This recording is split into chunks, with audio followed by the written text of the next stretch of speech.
Dad ਜਾ ਦਰਵਾਜ਼ੇ ਨੂੰ ਬੰਦ ਕਰ ਰੱਖੀ। ਅੰਦਰ ਨੂੰ ਮੂੰਹ ਕਰ। ਜੀ ਆਇਆਂ ਨੂੰ ਮੇਰੀ ਜਾਨ, ਜੀ ਆਇਆਂ।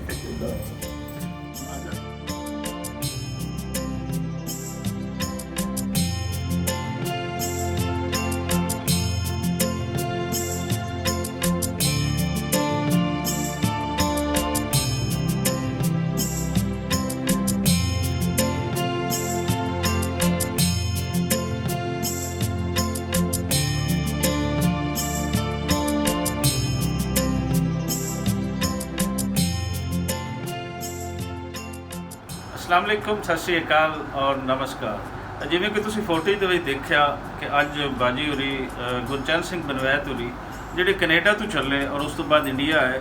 ਇੰਡੀਆ ਇਹਨਾਂ ਨੂੰ ਆਇਆ ਨੂੰ ਕੋਈ 2-3 ਹਫ਼ਤੇ ਹੋ ਗਏ। ਉਸ ਤੋਂ ਬਾਅਦ ਅੱਜ ਹੀ ਇਹਨਾਂ ਨੇ ਵਾਘੇ ਬਾਰਡਰ ਰਾਹੀਂ ਲਾਹੌਰ ਦੇ ਵਿੱਚ ਆਪਣੇ ਪੈਰ ਪਾਏ ਔਰ ਇਸ ਵੇਲੇ ਅਸੀਂ ਮੌਜੂਦ ਹਾਂ ਲਿਬਰਟੀ ਮਾਰਕੀਟ ਦੇ ਅੰਦਰ ਇੰਡੀਗੋ ਹੋਟਲ ਦੇ ਵਿੱਚ। ਸੋ ਜੱਫੀ ਮੈਂ ਤੇ ਪਾ ਲਈ ਹੈ ਤੇ ਬਾਕੀ ਪੁੱਛਦੇ ਹਾਂ ਬਾਜੀ ਤੋਂ कि इन्हों के आने का की कारण है और हमेशा तो आते हैं। कोई पिछले अगर कुछ 30 साल लाई है, बल्कि 30 साल तो भी ज़्यादा 35-40 साल तो पाकिस्तान आ रहे हैं। किस लिए आते हैं? इन्हों का एक सेवा का बड़ा काम है, उस बारे बाद पुछते हैं। पहले पुछते हैं कि इत्थे आना किवें दा लगा। थैंक यू रजा साहब, बहुत बहुत थैंक यू। काफ़ी देर तो अरसे तो 2 साल हो गए सी अपना मेल नहीं सी होया। पहला ऑनलाइन और फोन ते बस ऑनलाइन ही काम चलता सीगा। बस लैके आए सी, उदों मिले सी आपां ते उस तो बाद फिर बीमारी बूमारी के कारण असी नहीं आ सके।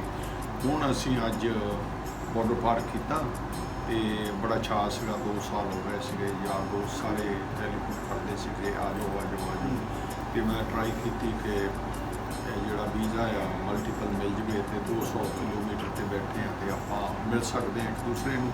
चलो ये नहीं भी वो तो हुकूमतां दीयां गल्लां ने। अज असी आए हाँ पाकिस्तान की धरती के उत्ते, बड़ा फील किया कि यार 2 साल बाद आके अपने यारां दोस्तां ने जफ्फियां पा के मिलांगे तो स्वाद आ गया। तो जफ्फी पा के गुरचरण सिंह बनवैत जी, मुहब्बत तुहाडी सब दी, यही आपसी सांझ, यही मुहब्बत है जिहड़ी सानूं बढ़ानी चाहिए है। पाकिस्तान के अंदर खासकर पंजाब के अंदर तुसीं जदों भी आते हो एक खास मकसद सेवा का लैके आते हो, ਉਹਦੇ अंदर की चीज़ां शामिल होंदियां और कितने अरसे तो तुसीं आते हो? असी पाकिस्तान ਦੇ ਵਿੱਚ 92 ਤੋਂ ਸ਼ੁਰੂ ਕੀਤਾ ਸੀ ਆਣਾ ਤੇ ਇੱਥੇ ਆ ਕੇ ਸੇਵਾ ਦੀ ਜਿਹੜੀ ਗੱਲ ਹੈ ਪਹਿਲੇ ਤੇ ਗੁਰਦੁਆਰਿਆਂ ਦੇ ਵਿੱਚ ਇਨਵੋਲਵ ਸੀ। ਉਸ ਤੋਂ ਬਾਅਦ ਅਸੀਂ ਮੈਡੀਕਲ ਦੇ ਕੈਂਪ ਲਾਉਣੇ ਸ਼ੁਰੂ ਕੀਤੇ। ਮੈਡੀਕਲ ਦੇ ਕੈਂਪ ਜਿਹੜੇ ਸੀਗੇ ਪਿੰਡਾਂ ਦੇ ਵਿੱਚ ਲਾਏ, ਅਸੀਂ ਸ਼ਹਿਰਾਂ 'ਚ ਨਹੀਂ ਲਾਏ। ਲਾਹੌਰ ਵੀ ਲਾਇਆ ਸੀਗਾ ਤੇ ਨੀਡੀ ਪੀਪਲ ਜਿਹੜੇ ਹੈਗੇ ਨੇ ਜਿਨ੍ਹਾਂ ਨੂੰ ਜ਼ਰੂਰਤ ਆ, ਅਸੀਂ ਉਹਨਾਂ ਨੂੰ ਫਿਰ ਪਿੰਡਾਂ ਦੇ ਵਿੱਚੋਂ ਲੱਭ ਕੇ ਲੈਂਸ ਪਾਉਂਦੇ ਹਾਂ, ਫਰੀ ਐਨਕਾਂ ਫਰੀ ਦਿੱਤੀਆਂ। ਤੇ ਉਹਦਾ ਸਵਾਦ ਮੈਨੂੰ ਇਸ ਕਰਕੇ ਪਿਆ ਜਦੋਂ ਮੈਂ ਪਹਿਲੀ ਦਫਾ ਕੈਂਪ ਲਾਇਆ ਤੇ ਕੁਛ ਮਾਈਆਂ ਆਈਆਂ ਕਹਿੰਦੀਆਂ ਐਨਕ ਲਾਉਣੀ, ਸਬਕ ਨਹੀਂ ਪੜ੍ਹਿਆ ਜਾਂਦਾ। ਸੋ ਮੈਂ ਸੋਚਿਆ ਇਹ ਤਾਂ ਬੜਾ ਅੱਛਾ ਵਪਾਰ ਆ ਯਾਰ, ਜਦੋਂ ਮਾਂ ਸਾਡੀ ਸਬਕ ਪੜ੍ਹੇਗੀ ਤਾਂ ਦੁਆਵਾਂ ਦੇਵੇਗੀ। ਸੋ ਅਸੀਂ ਉਹ ਕੰਮ ਜਾਰੀ ਰੱਖਿਆ। ਹੌਸਪੀਟਲ ਬਣਾਇਆ ਨਨਕਾਣਾ ਸਾਹਿਬ ਦੇ ਵਿੱਚ, ਪੈੜੇਵਾਲੀ ਦੇ ਵਿੱਚ। ਫਿਰ ਸਿਲਾਈ ਸੈਂਟਰ ਵੀ ਖੋਲ੍ਹੇ ਹੋਣੇ, ਪਿੰਡਾਂ ਦੀਆਂ ਲੜਕੀਆਂ ਜਿਹੜੀਆਂ ਟ੍ਰੇਡ ਸਿੱਖਦੀਆਂ ਨੇ, ਸਕੂਲਾਂ ਸਪਲਾਈ ਸਕੂਲਾਂ ਦੇ ਵਿੱਚ ਦਿੰਦੇ ਰਹੀਦਾ। ਇਹ ਨਹੀਂ ਕਿ ਪਾਕਿਸਤਾਨ ਦੇ ਵਿੱਚ, ਇੰਡੀਆ ਦੇ ਵਿੱਚ ਵੀ ਸਾਡਾ ਕਾਫੀ ਕੰਮ ਆ। ਹੁਣ ਰੀਸੈਂਟਲੀ ਅਸੀਂ 2 ਕੈਂਪ ਉੱਥੇ ਲਾ ਕੇ ਆਏ ਹਾਂ। ਲੋਕਾਂ ਦਾ ਬੜਾ ਉਤਸ਼ਾਹ ਸੀ ਦੇਖਣ ਦਾ। ਤੇ ਹੋਰ ਪੰਥਕ ਤੌਰ ਤੇ ਅਸੀਂ ਕਾਨਫਰੰਸਾਂ ਵੀ ਕੀਤੀਆਂ ਤੇ ਅਫਰੀਕਾ ਦੇ ਵਿੱਚ, ਬੰਗਲਾਦੇਸ਼ ਦੇ ਵਿੱਚ, ਪਾਕਿਸਤਾਨ ਦੇ ਵਿੱਚ ਇਸ ਤਰ੍ਹਾਂ ਕੰਮ ਸਾਡਾ। ਅੰਦਾਜ਼ਨ ਅਗਰ ਅਸੀਂ ਲਾਈਏ ਕਿ ਅੱਜ ਤੱਕ ਤੁਸੀਂ ਕਿਤਨੀਆਂ ਔਰਤਾਂ ਦੀ, ਕਿਤਨੇ ਬੰਦਿਆਂ ਦੀ ਅੱਖਾਂ ਦਾ ਉਹਨਾਂ ਦਾ ਨੂਰ ਉਹਨਾਂ ਨੂੰ ਵਾਪਸ ਦਿਲਾ ਤੇ ਅਨਬਲੀਵੇਬਲ ਆ ਜੀ। ਸਾਡੇ ਜਦੋਂ ਵੱਡੇ ਵੱਡੇ ਜਿਹੜੇ ਕੈਂਪ ਹੋ ਗਏ ਸੀ ਕਰਤਾਰਪੁਰ ਦੇ ਵਿੱਚ ਤੇ ਐਮਨਾਬਾਦ, ਉਹ ਸਾਨੂੰ ਬੰਦ ਕਰਨੇ ਪਏ। ਬੰਦ ਕਰਨੇ ਦਾ ਰੀਜ਼ਨ ਆ, ਮੈਨੂੰ ਬਹੁਤ ਸਾਰਿਆਂ ਨੇ ਕਿਹਾ ਤੂੰ ਉੱਥੋਂ ਬੰਦ ਕਿਉਂ ਕੀਤਾ, ਤੈਨੂੰ ਫਾਈਨੈਂਸ ਦੀ ਗੱਲ ਆ, ਤੂੰ ਸਾਨੂੰ ਦੱਸ, ਅਸੀਂ ਪੈਸੇ ਭੇਜਦੇ ਹਾਂ। ਪਰ ਉਹ ਲੋਕ ਸੰਭਾਲੇ ਨਹੀਂ ਜਾਂਦੇ। ਉਹ 4-4, 5-5 ਹਜ਼ਾਰ ਆਦਮੀ ਆ ਜਾਂਦਾ। ਇੰਨੀ ਜ਼ਰੂਰਤ ਆ ਮੈਡੀਕਲ ਦੀ ਇੱਥੇ। ਮੈਂ ਇਹ ਨਹੀਂ ਕਹਿ ਰਿਹਾ ਕਿ ਜ਼ਰੂਰਤ ਤੇ ਹਰ ਇੱਕ ਜਗ੍ਹਾ ਦੇ ਉੱਤੇ ਹੀ ਆ, ਪਰ ਜਿਹੜਾ ਚੜ੍ਹਦਾ ਪੰਜਾਬ ਆ ਉਹਦਾ ਹਰ ਇੱਕ ਘਰ ਦਾ ਪੁੱਤਰ ਉਹ ਬਾਹਰ ਰਹਿ ਰਿਹਾ।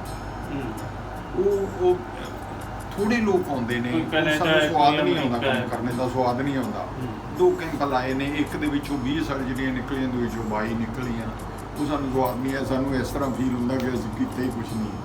ਜਦੋਂ ਇੱਥੇ ਆਉਂਦੇ ਆ, ਇੱਥੇ 5-5 ਹਜ਼ਾਰ ਆਦਮੀ ਜਦੋਂ ਆਉਂਦਾ, ਉਹਨਾਂ ਨੂੰ ਸੰਭਾਲਣਾ ਬੜਾ ਮੁਸ਼ਕਲ ਹੁੰਦਾ। ਬੀਬੀਆਂ ਦੀਆਂ ਪੱਗਾਂ ਟੁੱਟਦੀਆਂ, ਲੜਦੀਆਂ ਇੱਕ ਦੂਸਰੇ ਨਾਲ, ਮੈਨੂੰ ਪਰਚੀ। ਉਹ ਫਿਰ ਪਤਾ ਲੱਗਦਾ ਕਿ ਪ੍ਰੋਡਕਸ਼ਨ ਦੇ ਵਿੱਚ ਕਿੰਨੀ ਕੁ ਜ਼ਰੂਰਤ ਆ ਇਸ ਧਰਤੀ ਦੇ ਉੱਤੇ, ਜਿਹੜੀ ਅੱਲਾਹ ਤਾਲਾ ਨੇ ਧਰਤੀ ਬਣਾਈ ਆ, ਉਹਦੇ ਉੱਤੇ ਸਾਨੂੰ ਕਿੰਨੀ ਕੁ ਜ਼ਰੂਰਤ ਆ ਸੇਵਾ ਕਰਨੇ ਦੀ। ਇਹ ਕਿਵੇਂ ਜ਼ੇਨ ਦੇ ਵਿੱਚ ਆਇਆ, ਇਹ ਬਾਬਾ ਨਾਨਕ ਦਾ ਰਸਤਾ ਕਿਵੇਂ ਚੁਣਿਆ? ਬਸ ਇਹ ਮੈਂ ਵੀ ਨਹੀਂ, ਮੈਨੂੰ ਵੀ ਕੋਈ ਪਤਾ ਨਹੀਂ ਵੀ ਮੈਂ ਤੇ ਇੱਕ ਟਰੱਕ ਡਰਾਈਵਰ ਹਾਂ ਤੇ ਮੈਡੀਕਲ ਦੇ ਬਾਰੇ ਮੈਨੂੰ ਕੋਈ ਪਤਾ ਹੀ ਨਹੀਂ। ਤੇ ਮੈਨੂੰ ਉਹ ਬਾਬੇ ਨੇ ਇੱਧਰ ਲੈ ਲਿਆ ਤੇ ਬੜਾ ਮਸ਼ਹੂਰ ਵੀ ਕੀਤਾ ਦੁਨੀਆ ਦੇ ਉੱਤੇ। ਤੇ ਹੁਣ ਆ ਕੇ ਨੌਲੇਜ ਵੀ ਆਈ ਆ ਕਿ ਲੈਂਸ ਕਿਹੜਾ ਪਾਉਣਾ, ਡ੍ਰੌਪਸ ਕਿਹੜੇ ਦੇਣੇ ਆ। ਆਪ ਡਾਕਟਰ ਬਣ ਗਿਆ। ਉਹ ਬਸ ਇੱਦਾਂ ਹੀ ਆ। ਹਾਂਜੀ, ਉਹ ਉਮਰ ਦੇ ਲਿਹਾਜ਼ ਦੇ ਨਾਲ ਮੈਂ ਡਾਕਟਰਾਂ ਨੂੰ ਪਾਸੇ ਕਰ ਦਿੰਦਾ, ਮੈਂ ਨਹੀਂ ਕਰ ਦਿੰਦਾ। ਜ਼ਰੀ ਗੱਲ ਹੈ, ਤੁਸੀਂ ਹਜ਼ਾਰਾਂ ਲੋਕਾਂ ਦੇ ਟ੍ਰੀਟਮੈਂਟ ਕੀਤੀ, ਇਸ ਵਾਸਤੇ ਹੁਣ ਤੁਹਾਨੂੰ ਹਰ ਚੀਜ਼ ਦਾ ਦੇਖੋ, ਅੰਦਾਜ਼ਾ। ਲਾਸਟ ਟਾਈਮ ਤੇ ਜਦੋਂ ਅਸੀਂ ਬੱਸ ਲੈ ਕੇ ਆਏ ਸੀਗੇ ਤੇ 260 ਸਰਜਰੀਆਂ, ਕਹਿਣਾ ਸਕਾ 260 ਸਰਜਰੀਆਂ ਕਰਕੇ ਗਏ ਸੀ। ਵਾਹ। ਹਾਂਜੀ, ਇੱਕ ਸਰਜਰੀ ਦੇ ਉੱਤੇ 6000 ਰੁਪਈਆ ਖਰਚਾ। ਤੇ 260 ਦਾ ਤੁਸੀਂ ਫਿਗਰ ਆਊਟ ਕਰ ਲਓ, ਪਲੱਸ 3-3, 4-4 ਦਿਨ ਦਾ ਲੰਗਰ ਤੁਸੀਂ ਵੀ ਆਏ, ਤੁਸੀਂ ਆਪ ਦੇਖਿਆ, ਬਿਲਕੁਲ ਮੈਂ ਵੀ ਮੈਂ ਕੀਤੀ। ਦੇਖ ਤੇ ਸਾਨੂੰ ਜ਼ਰੂਰਤ ਆ ਇੱਕ ਟੀਮ ਬਣਾਉਣ ਦੀ। ਟੀਮ ਬਣਾ ਕੇ ਅਸੀਂ ਇਹਨੂੰ ਅੱਗੇ ਚੱਲੀਏ। ਮੈਂ ਤੇ ਹੁਣ ਬੁੱਢਾ ਹੋ ਗਿਆ, ਹੁਣ ਤੁਸੀਂ ਮਤਲਬ ਇਹਨੂੰ ਚੁੱਕਣਾ ਹੈਗਾ ਕੰਮ, ਸਾਰਿਆਂ ਨੇ ਮਿਲ ਕੇ ਅਸੀਂ ਜਿੰਨਾ ਕੁ ਹੋ ਸਕਿਆ ਅਸੀਂ ਮਦਦ ਕਰਾਂਗੇ। ਪਰ ਇਹਦੇ ਵਰਗਾ ਵਪਾਰ ਕੋਈ ਨਹੀਂ ਹੈਗਾ। ਇਹ ਲੱਗਦਾ ਆ ਕਿ ਯਾਰ ਮੈਂ ਟਾਈਮ ਲਾਤਾ, ਮੈਂ ਪੈਸੇ ਮੇਰੇ ਲੱਗ ਜਾਣਗੇ, ਇਹ ਮੈਂ ਪੈਸੇ ਆਪਣੇ ਉੱਤੇ ਲਾਵਾਂ। ਨਹੀਂ, ਉਹ ਜਿਹੜੀਆਂ ਦੁਆਵਾਂ ਮਿਲਦੀਆਂ ਉਹਦੀਆਂ ਮਾਵਾਂ ਦੀਆਂ, ਉਹਦੇ ਨਾਲ ਕਰੋੜਾਂ ਨੂੰ।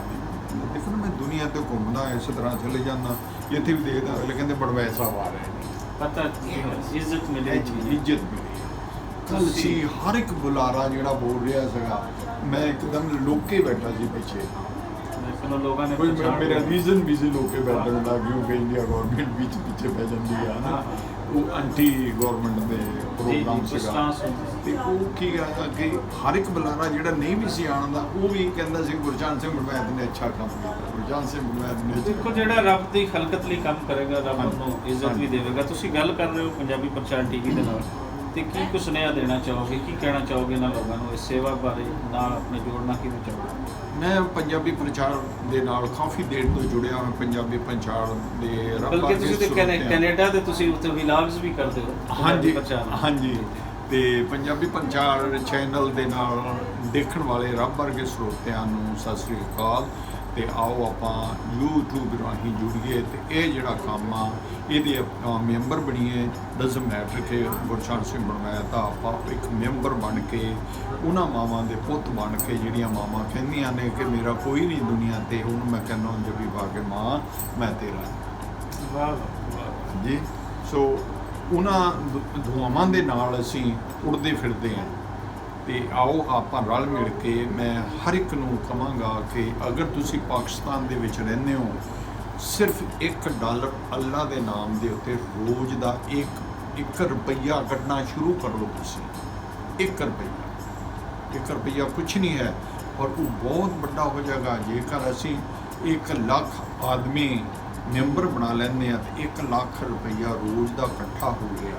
ਉਹਦੇ ਨਾਲ ਅਸੀਂ ਕਿੰਨੀਆਂ ਮਾਵਾਂ ਨੂੰ ਅੱਖਾਂ ਦੇ ਸਕਦੇ ਹਾਂ, ਮੈਡੀਕਲ ਦੇ ਸਕਦੇ ਹਾਂ, ਤਾਂ ਕਿ ਉਹ ਆਪਣਾ ਵਾਸ਼ਰੂਮ ਜਾ ਸਕਦੀ ਆ, ਆਪਣੀ ਕਿਰਿਆ ਸੁਣ ਸਕਦੀ ਆ, ਆਪਣੇ ਦੋਤਿਆਂ ਪੋਤਿਆਂ ਦੇ ਨਾਲ ਉਹ ਖੇਡ ਸਕਦੀ ਆ 1 ਰੁਪਈਏ ਦੇ ਨਾਲ। ਇਸੇ ਤਰ੍ਹਾਂ ਡਾਲਰਾਂ ਦੀ ਕੰਟਰੀ ਦੇ ਵਿੱਚ, ਜਿਸ ਵੀ ਕੰਟਰੀ ਵਿੱਚ ਕੋਈ ਆਦਮੀ ਰਹਿੰਦਾ, ਅਸੀਂ ਤੁਹਾਡੇ ਹਜ਼ਾਰਾਂ ਰੁਪਈਏ ਨਹੀਂ ਮੰਗਦੇ। ਪੰਜਾਬੀ ਪ੍ਰਚਾਰ ਤੁਹਾਤੋਂ ਪੈਸਾ ਨਹੀਂ ਮੰਗਦਾ।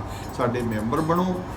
$1 ਰੋਜ਼ ਦਾ ਕੱਢਣਾ ਸ਼ੁਰੂ ਕਰਦਾ। ਅਗਰ ਡਾਲਰ ਤੁਸੀਂ ਨਹੀਂ ਕੱਢ ਸਕਦੇ, 50 ਸੈਂਟ ਕੱਢੋ, 50 ਪੈਸੇ ਕੱਢੋ ਜ਼ਰੂਰ। ਜ਼ਕਾਰਤ ਹੈ ਜਿਹੜੀ, ਇਹ ਸਾਨੂੰ ਅੱਲਾਹ ਤਾਲਾ ਨੇ ਵੇਖਿਆ, ਮਜ਼੍ਹਬੀ ਲੋਕਾਂ ਨੇ ਵੇਖਿਆ। ਸਿੱਖ ਨੂੰ ਦਸਵੰਧ ਆ ਕਿ 10ਵਾਂ ਹਿੱਸਾ ਕੱਢਣਾ। ਹਾਂਜੀ, ਇਸੇ ਤਰ੍ਹਾਂ ਮੁਸਲਮਾਨ ਦੇ ਵਿੱਚ ਹੈਗਾ। 2 ਕੌਮਾਂ ਨੇ ਜਿਹੜੀਆਂ ਕਿ ਜ਼ਕਾਰਤ ਕੱਢਦੀਆਂ।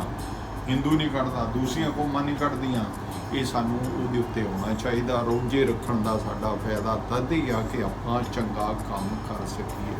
ਬਹੁਤ ਸੋਹਣੀ ਗੱਲ, ਜੀ। ਬਹੁਤ ਸੋਹਣੀ ਗੱਲ, ਬੜਾ ਸੋਹਣਾ ਸੁਨੇਹਾ ਤੁਸੀਂ ਸਾਡੇ ਨਾਮ ਕੀਤਾ।